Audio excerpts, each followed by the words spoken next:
Hey guys, it's Chelsea from The Financial Diet, and this week's video is sponsored by M1. And we talk a lot on this channel, and you hear a lot in the personal finance world generally about how important it is to save for retirement. And most people by now, especially if you watch this channel frequently, know that the most effective way for most people to save for retirement is going to be through investing in the market, and that the most important thing when it comes to investing is to start early and be consistent. And now that is not to say that if you're really basically any age, that it's too late for you to get started investing, but in general, it's better to start yesterday than today, and better to start today than tomorrow. But when it comes to the specifics, we get a ton of questions about what kind of accounts you should be opening, where you should be putting your money, how it actually works, and how much money you need. So today we're going to walk through all of the nitty-gritty math about saving for what many would consider to be a comfortable retirement. And if you're looking for an app to take you to the next level of your investing journey, you should check out M1. M1, aka the Finance Super App, is an all-in-one investing platform where both new and advanced investors alike can custom build the portfolio they want or use one of their pre-built diversified portfolios. By automating your contributions to either a traditional or a Roth IRA with M1,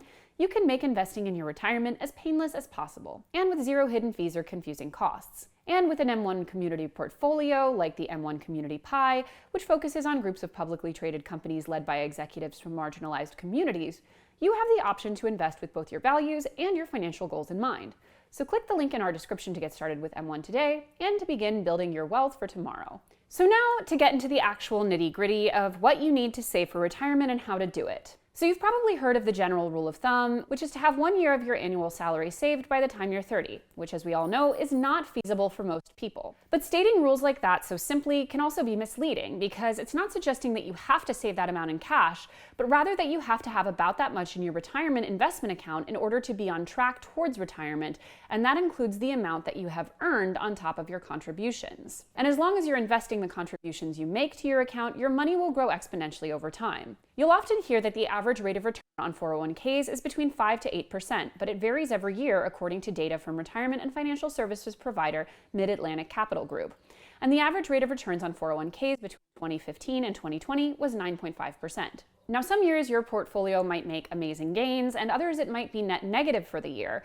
But the important thing is to stay the course so that you can benefit from those averages over time, which are positive, and of course benefit from the compound interest that comes along with it. We'll link you to a video in the description from our resident investing expert Amanda Holden on how to invest through turbulent times and not get completely freaked out by it. But how much do you actually need to retire? So experts say that most people will want to depend on an annual retirement income of 80% of your final pre-retirement income. Now, there are a lot of different schools of thought about how much you need in an investment account when you retire, but a popular one is the 4% rule. The 4% rule is an equation to help you figure out the total amount you need in your retirement account in order to withdraw your ideal retirement income. So your retirement income divided by 4% equals the total retirement nest egg. Now, of course, you can't predict the future, but do your best to try and predict, based on your current salary, your age, your industry, etc., what you roughly estimate your ending salary to be. For example, say you're 25 now and you're making $40,000 a year. If your salary increases 3% per year and you want to retire at the average retirement age of 62, your last salary before retirement would be $119,409.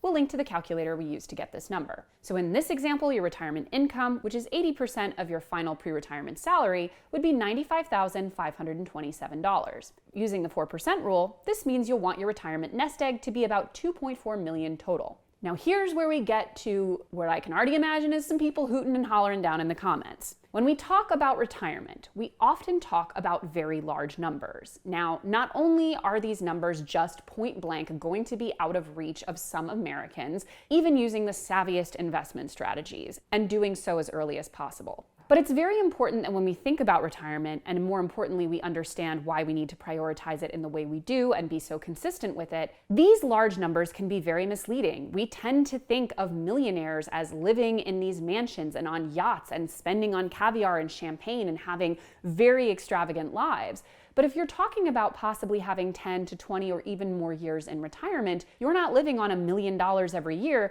you're living on $1 million over that period of time, meaning that the amount that you're taking out, even while compound interest continues to accrue, is going to be depleted over that time. So you might hear something like 2.4 million and say, well, that's crazy as shit. I don't need to have this monopoly man retirement.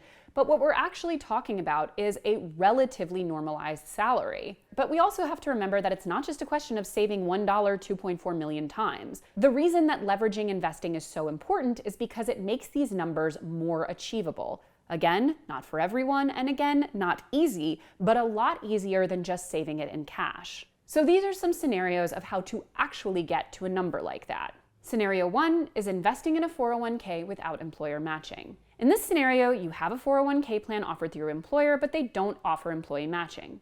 If you start contributing 50% of your retirement income on a $40,000 salary at age 25 and anticipate a 3% salary increase every year, by age 62 you will have $2,496,950 in your 401k, assuming a 9.5% rate of return. However, just because that was the rate of return for 2015 to 2020 doesn't mean you should depend on it.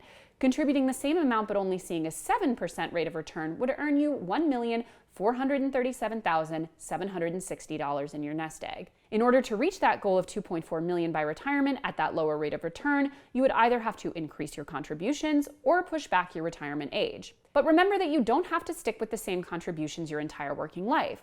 We recommend increasing them as you can afford to until you are maxing out your contribution limit, which is currently $20,500 a year, or $27,000 if you're over 50. Scenario 2 is investing in a 401k with employer matching. So the previous example had a scenario in which your employer offers a 401k but doesn't offer a matching bonus. So now let's look how your situation could be different if you did have an employer that matched. So an employer match is a benefit where your employer matches the amount you contribute to your retirement account up to a certain percentage. According to Vanguard, the median employer match is 4%. So using that same salary number as before, starting at a $40,000 salary at age 25, say you contribute 15% of your annual salary to your 401k and assume a 9.5% rate of return and a 3% annual salary increase. And your employer offers a 100% contribution match up to 4% of your annual salary. In 37 years, your retirement nest egg will be $3,162,801, which is well over that $2.4 million goal. And if you're able to take advantage of an employer match, the lower rate of return will have less of an impact as long as you're still contributing consistently. In the same scenario outlined above, but with a 7% rate of return, you'll end up with $1,821,161 in 37 years. So this is still a ways off of your goal, but it does put you much closer to it than if you weren't taking advantage of an employer matching program. This is why it's important to remember that not taking advantage of programs like this if they're offered to you is literally leaving free money on the table. But it's also important to remember why considering benefits like this is extremely important when considering a job or negotiating. We tend to focus a lot on just the salary, and it can seem like a bigger difference in the short term. But when we look at how much an employer match, which one employer may not have over another, can add up to over the course of saving for retirement, it could actually end up representing way more money than that initially higher salary another employer might offer. Scenario 3 is investing in a Roth IRA. So let's say you don't have a retirement program offered by an employer. Your main option is going to be to open an individual retirement account or an IRA. The downside of an IRA is that the contribution limit is currently much lower than 401k contribution limits. It's $6,000 a year versus $20,500. And it's doubly unfair because people with a 401k plan can also open an IRA, but the only way to get access to a 401k is through an employer, which could be yourself if you're self-employed. If this is what is available to you, it should be a priority to max out your contributions as early as possible. Because say you start maxing out that account now at age 25 and continue contributing $6,000 a year until you want to retire at age 62. Assuming a 9.5% rate of return, you'll end up with $1,917,688 in your IRA. In this scenario, you'd have to make up the difference by investing elsewhere, such as in brokerage accounts. Remember, though, that IRA contribution limits do occasionally increase, so to make sure you're always maxing them out. Now, just remember that these are all samples with sample numbers, sample salaries, and sample goals. Yours are going to be different, and you have to do these calculations on your own, which is why we'll link you to them.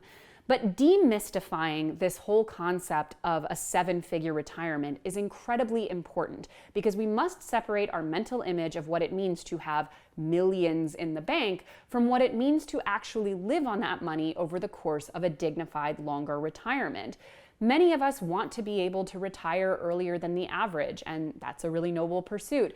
But it's also important to remember that that takes even more aggressive investing and savings up front. Young people can tend to not think at all about retirement and imagine that future self as basically non-existent or someone who will just deal with that problem when they get to it. But unfair as it may be, that is the kind of thinking that leads to record numbers of seniors having to work all the way up until their death because they don't have enough money to live on. You want to do everything you can to avoid being in a retirement that does not allow you to live well or enjoy your golden years. And as much as it sucks to think about yourself in that place at the age of 25, that is the best and most lucrative time to start thinking about it. Remember also that while we used 401ks and IRAs as examples here, there are different types of retirement accounts. Things for people who are self-employed, who work in the nonprofit or government sectors, etc. And if you ever quit your job, do make sure to roll over your 401k so that you don't lose all the contributions that you made. We'll also link you in the description to a guide on that.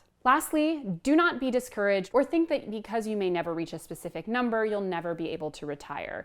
Investing is all about being consistent and remembering that doing something is better than doing nothing. And starting today is the best time to do it.